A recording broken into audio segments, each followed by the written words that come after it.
ان نام نہاد پاکستانیوں کا کچھ بھی حال آپ کو دکھایا تھا کہ جو کہنے کو پاکستانی لیکن وہ کیا کہتے ہیں بغل میں چھری اور منہ میں رام رام. تو بہرحال حالت یہ ہے کہ اس وقت انڈین میڈیا کے اس اقرار کے باوجود، انڈین حکومت کے اقرار کے باوجود، ان کے ایک انڈر سیکرٹری کے اقرار کے باوجود کہ پارلیمنٹ کے اوپر اٹیک جو ہے وہ خود انڈین فورسز نے کروایا انڈیا کے اندر، اور ہندوستان میں ممبئی کا جو حادثہ ہوا تھا جس میں اجمل قصاب جو تھے ایک مین کلیدی کیریکٹر تھے، ان کے متعلق یہ کہا گیا تھا کہ وہ سارا ISI سپانسرڈ لشکر طیبہ کا ہے، وہ بھی بلاکر جھوٹ ثابت ہو گیا.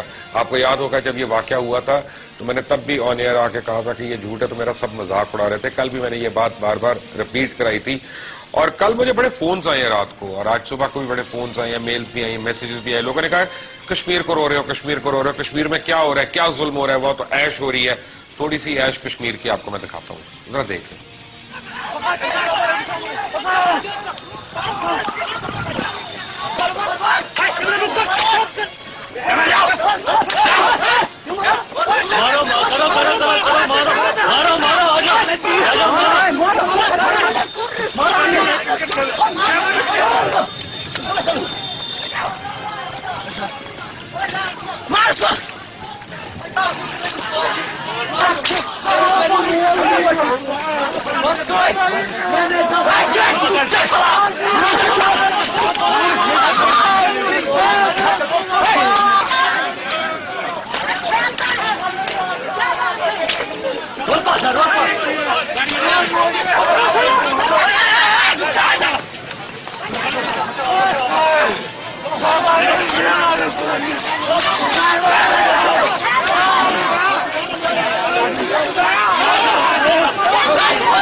جتنا چاہتے ہیں میں آپ کو اور دکھاتا رہتا ہوں، میرے پاس بہت فوٹیج ہے آج بچوں کو مارنے کی. یہ انڈین آرمی ہے، یہ پولیس نہیں ہے، انڈین آرمی تھی، اور یہ مسلمان بچوں کو صرف اس لیے مار رہی تھی کہ وہ گراؤنڈ میں کھیل رہے تھے، اور اس کھیلنے سے ان کے وہاں پہ گراؤنڈ جو ہے ناپاک ہو گیا تھا اور وہ بھشٹ ہو گیا تھا گراؤنڈ وہاں پہ.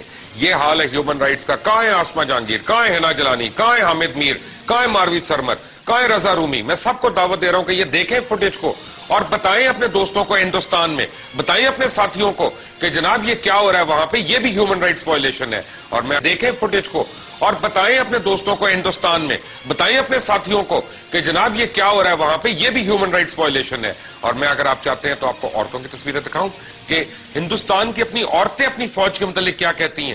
آپ کو میں دکھاؤں کہ انڈین آرمی کا کن الفاظ میں یاد کیا جا رہا ہے وہاں پہ. کیا پاکستان میں آپ کو ایسی عورتیں نظر آتی ہیں جو اپنی افواج کے متعلق یہ کہہ رہی ہوں؟ کیا کہہ رہی ہیں؟ Watch this.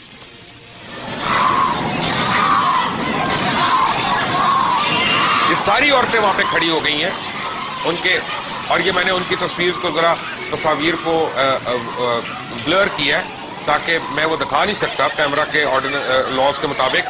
انہوں نے اپنے آپ کو برہنہ کیا، کپڑے اتارے اور کہا انڈین آرمی ریپ اس، کیونکہ تم ہمارے گھروں میں آ کے روز ہماری عصمت دری کر رہے ہو، روز ہمیں اپنا جو بار بار کر رہے ہو، ایک ہی دفعہ اپنی حوث جو ہے پوری کر لو. یہ انڈین آرمی کو پیغام تھا، اور یہ کسی ہیومن رائٹس کی NGO کو نظر نہیں آ رہا. نظر آتے ہیں ان کو صرف پاکستان کے مسائل، اور وہ مسائل جو خود ہم نے پیدا کیے ہوتے ہیں، وہ مسائل جو خود ہمارے بنائے ہوئے ہوتے ہیں. یہ ان عورتوں کی آوازیں اگر آپ کو آ رہی ہیں، ان کی آو بپ کا آپ کو آ رہی ہے تو بہت اچھی بات ہے. ہمارے اوپر بار بار الزامات لگتے ہیں، اور بڑے ہمارے ٹیلی ویژن والے، ہمارے جو ہیں نام نہاد کالم نگار بھی، اور ہمارے اخبار والے بڑے بڑے عزت دار لوگ ہیں، بہت بڑے نامور لوگ ہیں.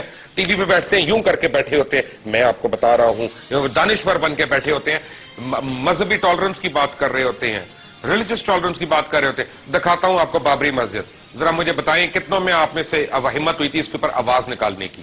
یہ بابری مسجد سب کے سامنے توڑی گئی. اس بابری مسجد کو گرانے پہ، اس بابری مسجد کو شہید کرنے پہ سعودی عربیہ سے لے کے الجزائر تک کسی ملک کی آواز نہیں آئی، کسی مسلمان ملک کی آواز نہیں آئی جب اس مسجد کو شہید کیا گیا. اور اس کے بعد متواتر بہت سی مساجد کو وہاں پہ شہید کیا گیا. کیا اپنا سعودی عربیہ، کیا بحرین، کیا قطر، کیا سیریا، کیا، اور یہ سارا پولیس کی پریزنس میں ہو رہا ہے. آپ دیکھیں پولیس پروٹیکٹ کر رہی ہے ان لوگوں کو جو یہ ایک عبادت گاہ کو گرا رہے ہیں. میں اس کے حق میں نہیں ہوں کہ کسی مندر کو گرا کے وہاں پہ مسجد بنائی جائے، میں اس حق میں بھی نہیں ہوں کہ کسی چرچ کو خدا نخواستہ گرا کے وہاں پہ مسجد بنائی جائے. لیکن میں اس پہ بھی سراپا احتجاج ہوں کہ مساجد کو گرا کے جب وہاں پہ مندر بنائے جائیں وہ بھی سرکاری اہلکاروں کی موجودگی میں, اور یہاں پہ میرے ہی ساتھی, میرے ہی کالیگز مجھے بتا رہے ہو کہ بربریت سیکھنی ہو تو پاکستان سے, اور اگر ٹالرنس سیکھنی ہو تو ہندوستان سے, تو وہ دیکھ لیں ٹالرنس. یہ آپ کے